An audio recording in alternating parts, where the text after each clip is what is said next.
की तरफ से मैं बहुत संक्षेप में छोटी सी बात आपसे अपील करना चाहती हूँ।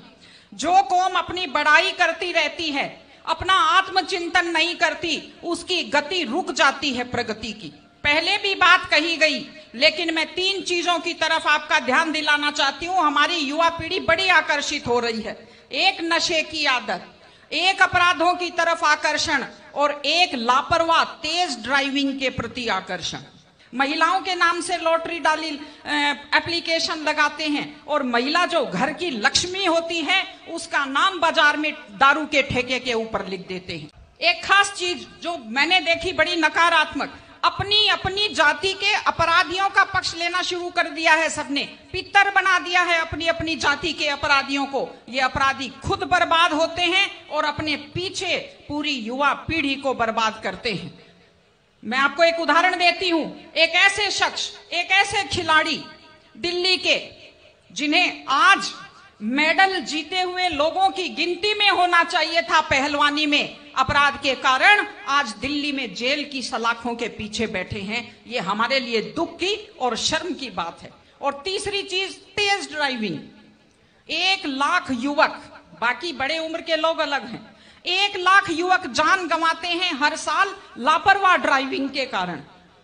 आप सोचिए, 25 साल लगते हैं एक बच्चे को पालकर बड़ा करने में और 25 सेकंड में लापरवाह ड्राइविंग के कारण वो लाश में बदल जाता है। क्या बीतती होगी उस मां के ऊपर जो अपने जाते हुए बेटे की पीठ देखती है और आते हुए बेटे का मुंह नहीं देख पाती। आप लोग क्या सोचते हैं? अगर आप अपनी पावर दिखाना चाहते हैं तो मिल्खा सिंह की तरह तेज दौड़िए, या कि आप नीरज चोपड़ा की तरह, देवेंद्र झाझड़िया की तरह आप तेज भाला फेंकिए मोटरसाइकिल का कान मरोड़ने में, या तेज गति से कार भगाने में कोई बहादुरी नहीं होती। अगर आप सोचते हैं कि आप बड़े हैंडसम और डैशिंग दिखते हैं तेज गाड़ी भगाते हुए, आप डैशिंग हैंडसम नहीं दिखते, आप लापरवाह दिखते हैं, आप बेपरवाह दिखते हैं, आप बेवकूफ दिखते हैं। इसलिए कम से कम सड़क पर जब भी गाड़ी चलाएं, आप ध्यान से गाड़ी चलाइए। आपकी जिंदगी आपके माता पिता की भी है। एक छोटी सी चीज और कहना चाहती हूं। हमारे बुजुर्ग हमें जब पालते हैं, जो लोग खेती से बच्चों को पढ़ाते हैं, जो लोग छोटी आमदनी में बच्चों को पढ़ाते हैं, उनकी पूरी उम्र खप जाती है अपने बच्चों की जिंदगी बनाने में।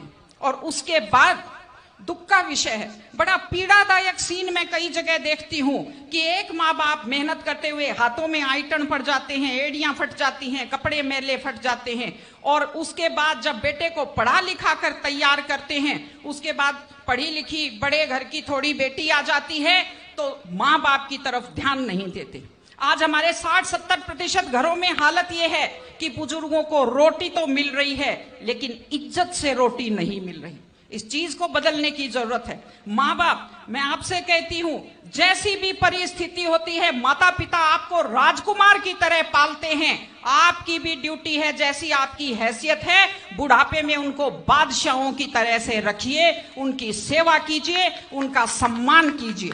इस तरह से माता पिता की सेवा कीजिए। वो अपनी जिंदगी आपके लिए कुर्बान कर देते हैं। और माताएं बहनें बैठी हैं, एक छोटी सी लास्ट बात जो मैं कह रही हूं, बेटियों को समझदार बनाइए, बेटियों को बेटा मत बनाइए, क्योंकि बेटे तो लापरवाह होते हैं।